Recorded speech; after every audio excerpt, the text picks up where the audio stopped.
Karibuni sana wadau wangu wa channel ya Mwalimu Fanuel Matabula online channel. Ni channel inayotoa mafunzo ya kihistoria. Mafunzo ya kihistoria, historia za sehemu mbalimbali na mambo mbalimbali. Naam. Kuna muda umepita kidogo kabla hatujaendelea na masomo yetu, lakini tumerudi kwa sasa. Na wakati ule tulikuwa tukizungumzia habari za safari za wangoni kutoka Afrika ya Kusini mpaka kuja kufika Tanzania, wakiwa na viongozi wao wawili, Zwangendaba na Mputa Maseko. Na tukazungumzia habari ya hao wangoni walipofika humu Tanzania, wakawa wale wa Zwangendaba wakakaa kidogo Ufipa pale, na baadaye wakawa wamegawanyika katika makundi manne. Na hiyo ni baada ya 1845 bwana Zwangendaba kuwa amefariki. Baada ya kufariki wakawa wamegawanyika makundi manne. Kwa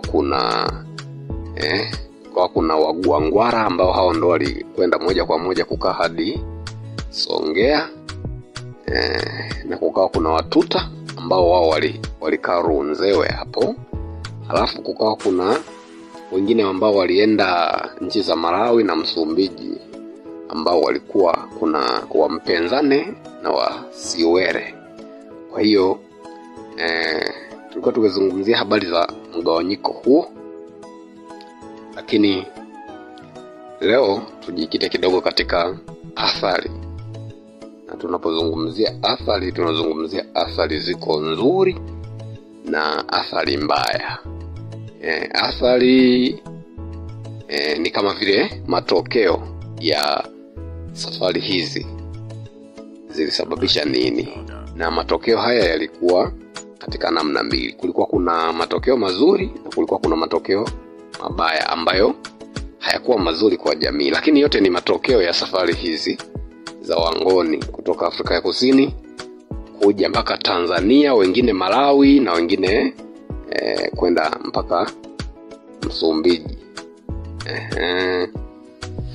Sasa kwa hapa Tanzania tunaweza tukasema kwamba mojawapo ya athari zilizotokea baada ya kuja kwa hiyo safari au kufanyika kwa hizo safari za wangoni ni mojawapo ya athari iliyotokea ni vita za mara kwa mara au mfululizo wa vita ambazo zilikuwa zinasababishwa na safari hizo za wangoni. Na hizo vita zilitokea katika himaya au falme ambazo zilikuwa na amani kabla. Hizo falme zilikuwa, kwa mfano tukizungumzia falme zilizokuwa na amani kama zile za Ufipa na Unyamwezi, ambazo hizi zilikuwa na amani kabla ya ujio wa hawa watu. Lakini baada ya kuja hawa kukaanza kuzuka vita za mara kwa mara. Lakini ukiachilia mbali habari ya vita kutokea tu, yani na maana kwamba vita hii ilipotokea haikutokea tu alafu ikaisha ikaacha hivi hivi. Vita yenyewe nayo ilikuwa na athari zake, ambapo kama tunavyofahamu kwamba mojawapo ya athari hizo ni kwamba baada ya hizo vita za mara kwa mara kutokea, kuna vifo vya watu vilitokea vya kutosha, na wengine wakawa wanajeruhiwa vibaya, wengine wakawa wanakufa. Kwa hiyo wengine wakawa wameachiwa ulemavu pia. Lakini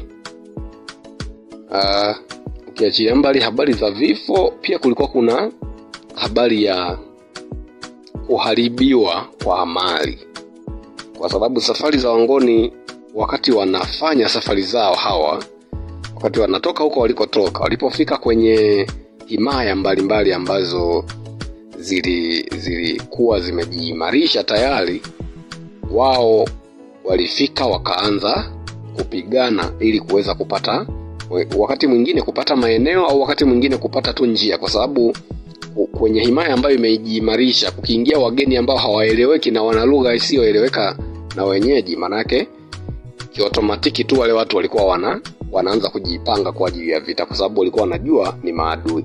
Maana jamii za zamani kulikuwa na waadui hata ya jamii, yani waadui kati ya jamii na jamii jirani. Umeona? Kwa hiyo wakiona hivyo walikuwa wanajipanga kwa vita. Sasa wale watu walikuwa wanapigana, wakiona wamewashinda hawa watu waliowakuta, yani wenyeji. Na maana hawa Wangoni walikuwa na uwezo wa kuchoma nyumba zao, wakabeba mazao, wakachoma mifugo mingine wakabeba. Yani kuna baadhi ya mali zilikuwa wanaondoka nazo kwa ajili ya kuwasaidia wao wenyewe, yani ziwasaidie huko wanapokwenda, wawe wanakula wanapokuwa kwenye safari zao, kabla hawajafika maeneo ambayo walikuwa wamependa wao, kwamba hayo sasa maeneo wanaweza kufika na kutulia. Lakini kuna mali nyingine zilikuwa ni zenye thamani ile ile, lakini walizichoma tu kwa sababu hazibebeki, wakazichoma tu. Umeona? Kwa hiyo baada ya kuzichoma hizo mali, ina maana kilichotokea sasa, kwa sababu walichoma baadhi ya mali zilizochomwa, yalikuwemo na mazao na vyakula na vitu vingine. Kwa hiyo kukawa na njaa katika jamii zile ambazo zilikutana na huo msafara wa Wangoni. Lakini kiachilia mbali njaa, kukawa na vifo vya watu, kama tulivyosema mwanzoni, vifo vya watu, vifo vya wanyama hovyo, yani kukawa na uharibifu mwingi tu wa mali ambao uharibifu ulisababishwa na safari hizi. Umeona?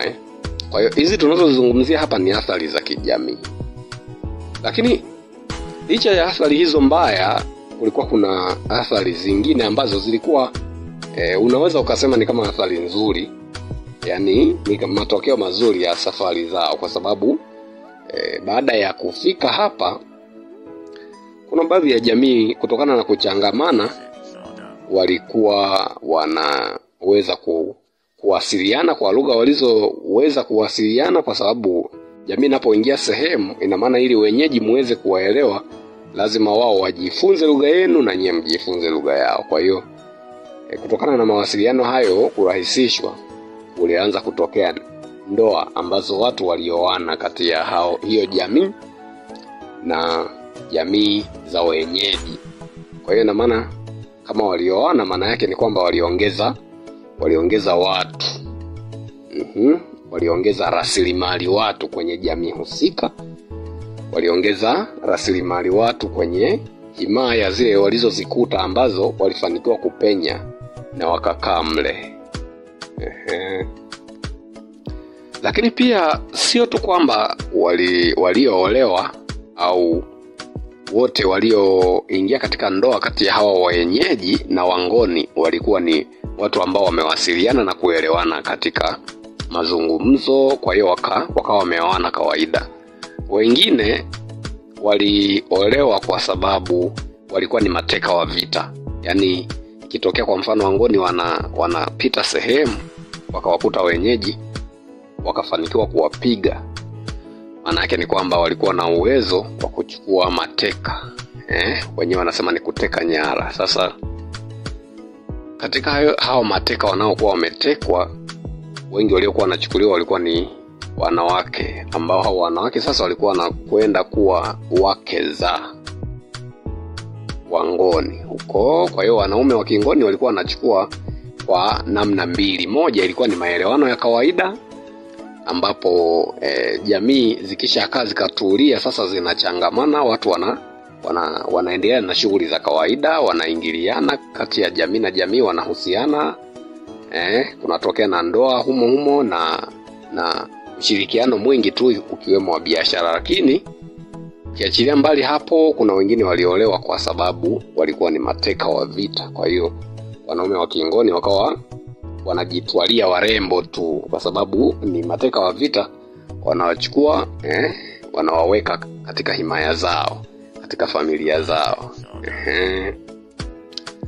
Na jingine ni kwamba ukiachilia mbali mambo hayo, ni kwamba pia hawa Wangoni baada ya kufika katika maeneo ambayo walifika, wakawakuta wenyeji, na kutokana na changamoto hizo za mapigano na mambo kama hayo,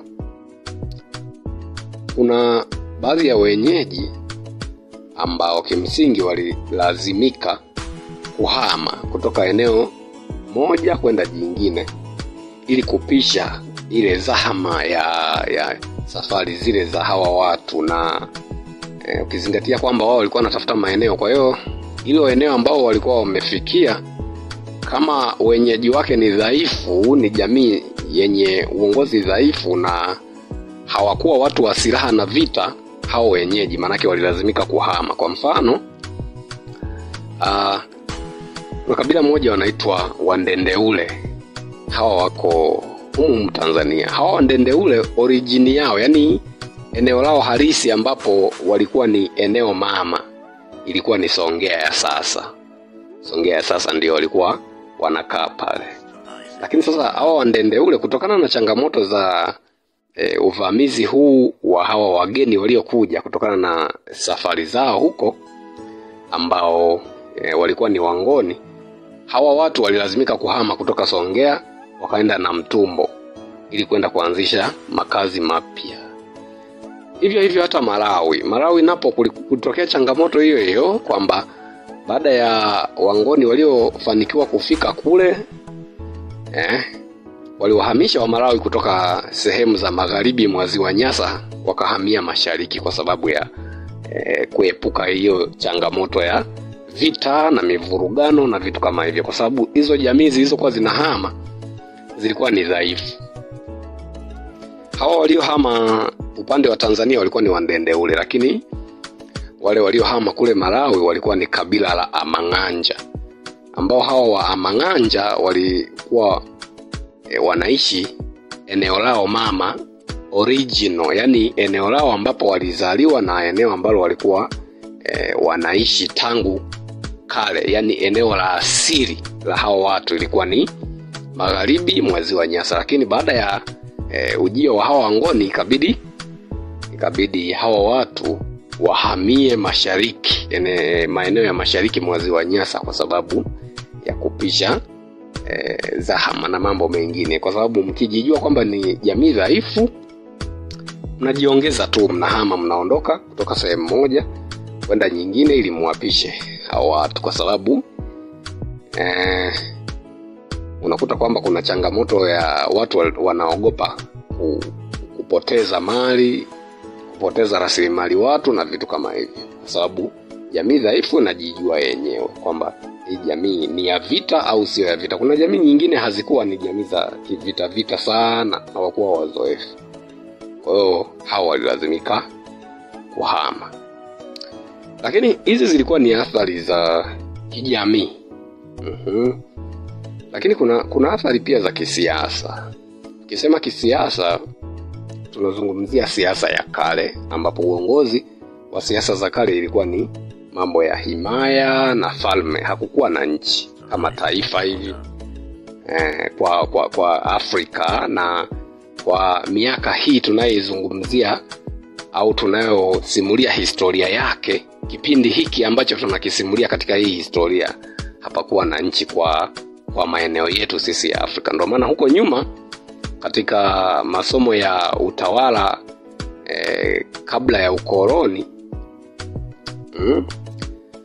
tulikuwa tukizungumzia habari ya himaya mbalimbali na falme, zikiwemo kina Buganda, kina Karagwe au kina Songhai, kina Mali, Kongo ya zamani.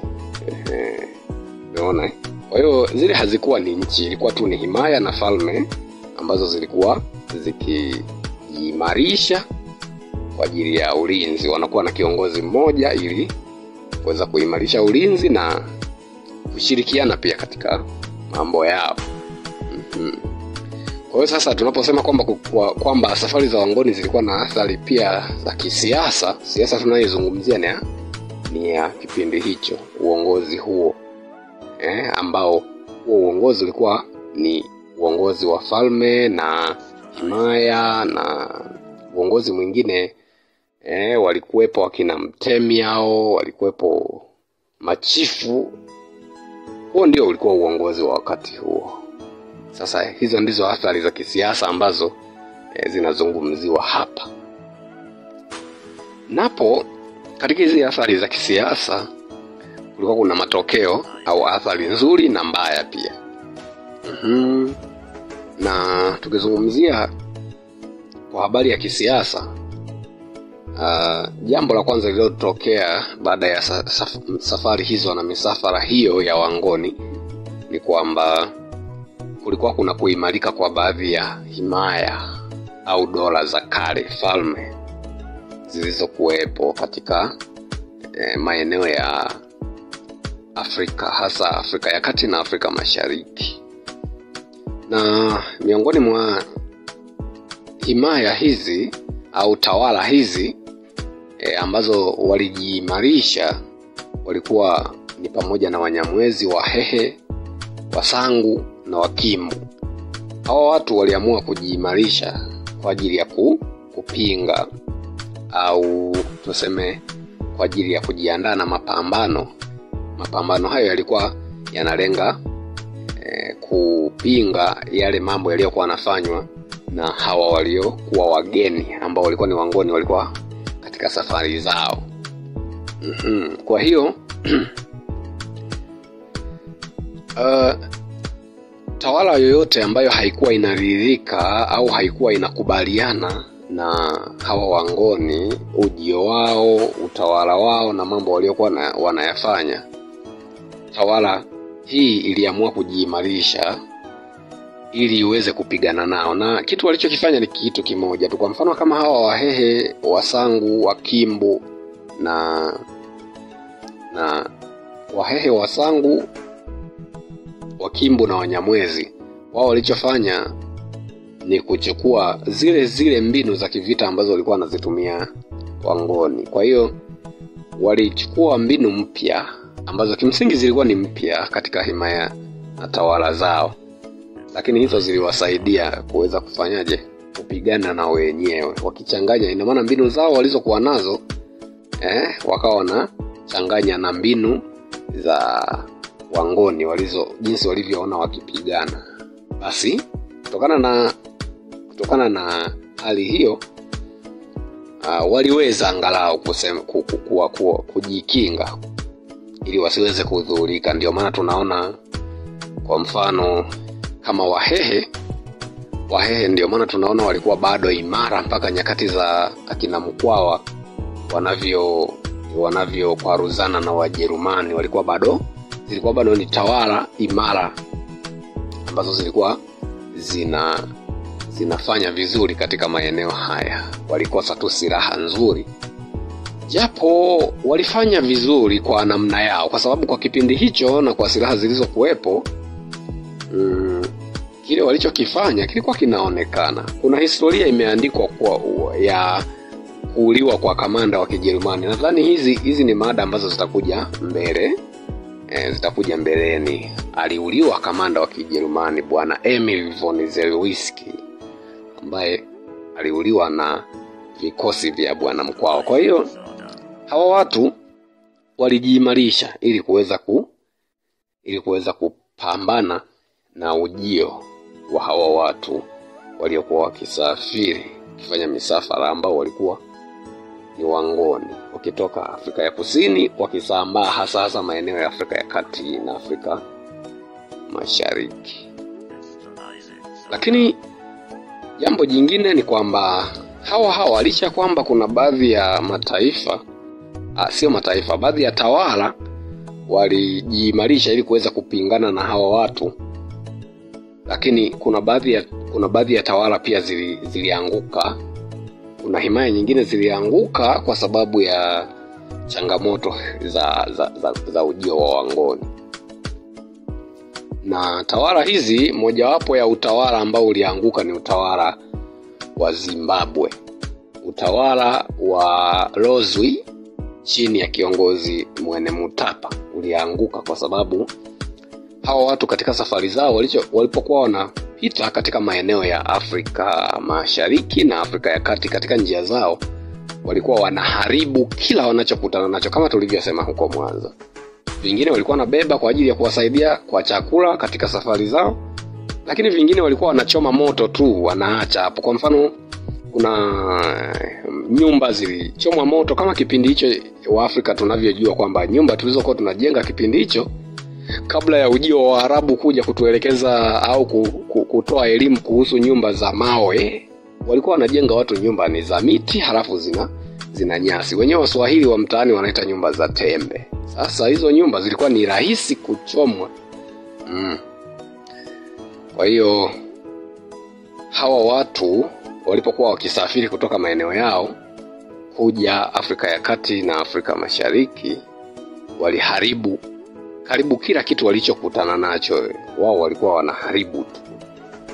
Vinavyowafaa wanabeba, mateka wanaowafaa wanabeba, lakini wale wanaobaki kama hawataki kujisalimisha, maana yake vita ipigwe, anayekufa afe, anayejeruhiwa ajeruhiwe, anayekimbia akimbie, lakini wao wapate njia za kwenda huko wanakokwenda. Kwa hiyo changamoto hii ilisababisha kama tulivyosema huko mwanzo, kukawa kuna njaa, kukawa kuna uvunjifu wa amani, kukawa hakujatulia kabisa kisiasa katika tawala hizo za enzi hizo.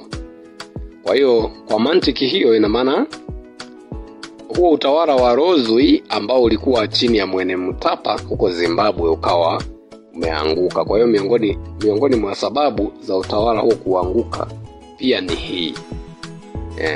Sikumbuki kama tulizungumzia huko nyuma wakati tunazungumzia habari ya himaya, tawala na falme za Kiafrika kabla ya ukoloni, lakini hii nayo ilikuwa ni miongoni mwa sababu ya kuanguka kwa huu utawala. Lakini wakati huo hawa Wangoni, wakati wanafanya uharibifu huo hata huku Afrika ya Mashariki, hasa maeneo ya pwani, kutokana na kuharibika au kuanguka kwa baadhi ya tawala, ina maana kwamba wale mateka waliopatikana waliwezesha pia biashara ya utumwa, hasa katika nusu ya kwanza ya karne ya 19. Watu walikuwa wakitekwa wakiwa mateka katika vita katika jamii fulani, basi wanachukuliwa wanapelekwa katika biashara za utumwa. Kwa hiyo hii pia ilisaidia watu kuweza kupata watumwa wengi, na iliwasaidia wao kwa sababu wao walikuwa wanautaka huo msaada. Lakini hiyo ilikuwa ni athari kwa Afrika, kwa sababu waliochukuliwa walikuwa ni watu wenye nguvu ambao wanaona kabisa kwamba huyu tukimchukua tukimpeleka huko anaweza kufanya kazi. Hawakuchukua wazee, hawakuchukua watoto. Walichukua wale wanaume wenye nguvu wanaoweza kufanya kazi. Kama wanawake walichukuliwa, basi walikuwa ni wachache. Na wengi waliochukuliwa walienda tu kuolewa na mabosi huko.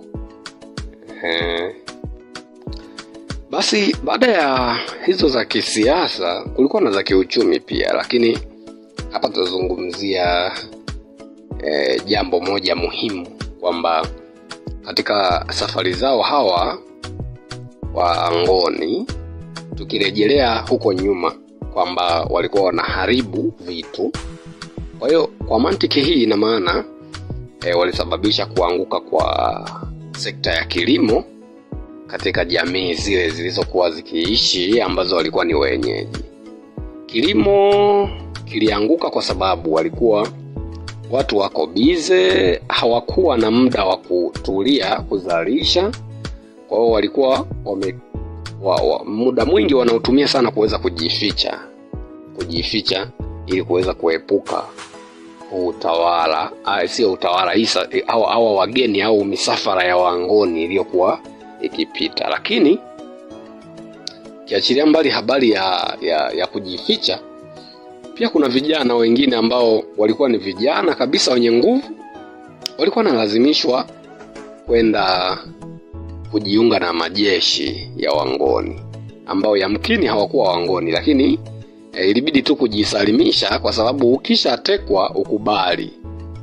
Ukubali sheria na masharti ya huko. Kwa hiyo kulikuwa kuna mambo hayo pia, na kutokana na sababu hizo kuna baadhi ya jamii hasa maeneo ya kusini huko mwa Tanzania, wengi walianza kuuza watumwa ili kujipatia bunduki za kuweza kupigana na hawa watu waliokuwa wanaingia au waliokuwa wanafanya misafara yao, waliokuwa wanavamia kwenye tawala zingine.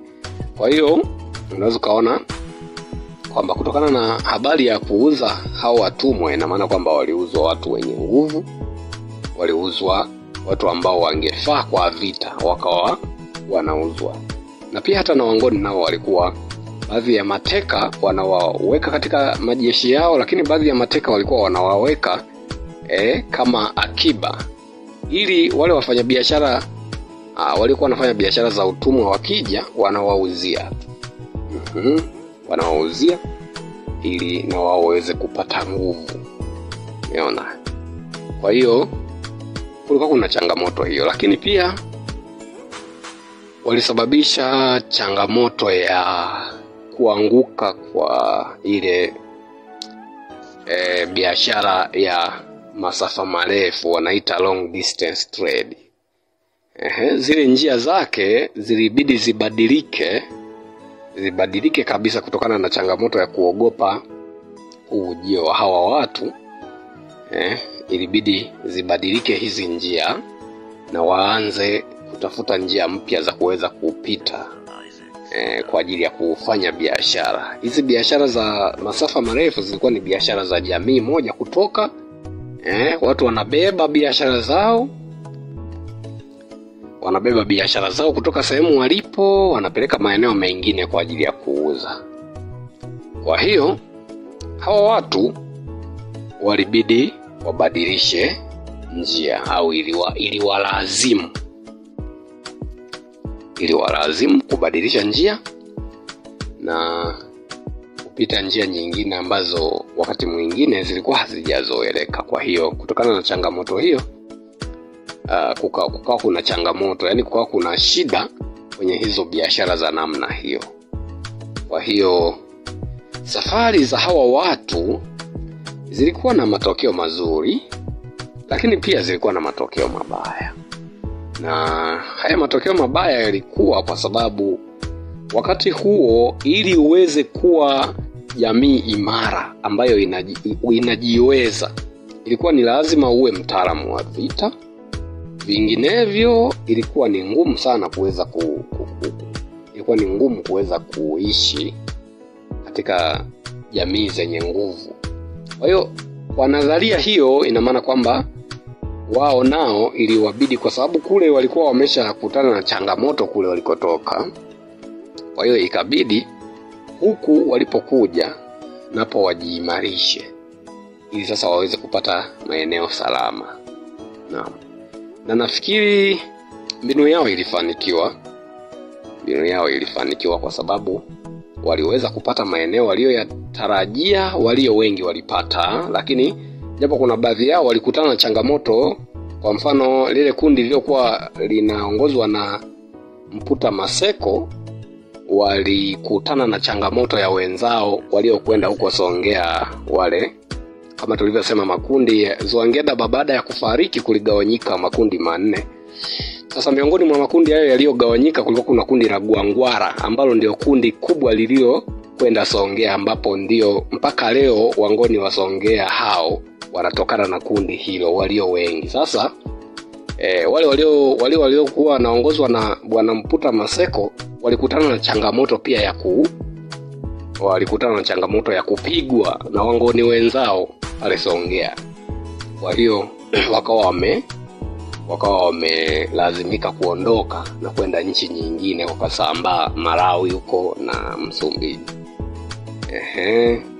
Kwa hiyo hivyo ndivyo jamii zilivyokuwa, lakini mpaka leo usalama ulipatikana kuanzia kipindi hicho, na usalama ulikuwepo, na waliweza kuishi. Ndio mpaka leo tunaziona bado jamii zipo. Ni vitukuu kama sio vilembwekezi na vinyinginya vya hao watu, ndio hao wanaishi mpaka leo. Sasa hivi huku Tanzania maeneo ya Songea huko, mkoa wa Ruvuma huko, kunaweza kukawa kuna Wangoni wengi wanaishi. Kwa hiyo safari zao zilikuwa namna hiyo, na kimsingi waliweza kukaa, japo jamii za kipindi hicho hazikuwa na huo utulivu sana uliotulia kabisa, kwa sababu walikuwa kunaweza kukazuka vita muda wote, lakini angalau kidogo waliweza kukaa kwa amani. Nadhani mpaka nyakati za ukoloni ndio walikutana na changamoto nyingine tena sasa ya wazungu. Lakini kabla ya hapo waliweza kukaa bila changamoto nyingi sana kama walizokutana nazo kule walikotoka. Naam, basi mpaka hapa niseme kwamba hii ni sehemu ya mwisho kabisa, ya tatu na ya mwisho ya safari za Wangoni. Basi baada ya hapa niseme kwamba niwaage, tukija kurudi tutakuja kuendelea na somo jingine ambalo litakuwa linahusu habari ya maendeleo kijamii na kisiasa kabla ya ukoloni.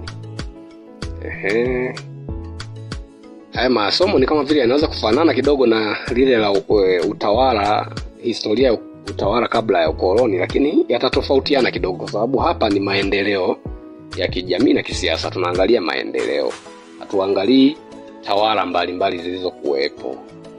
Kama tawala zitakuwa zinatajwa kama mifano ya maeneo yaliyoendelea. Kwa hiyo hapa tutazungumzia tu habari ya maendeleo. Na basi hilo litakuwa ni somo linalofuata ambalo nalo nina uhakika litakuwa na sehemu.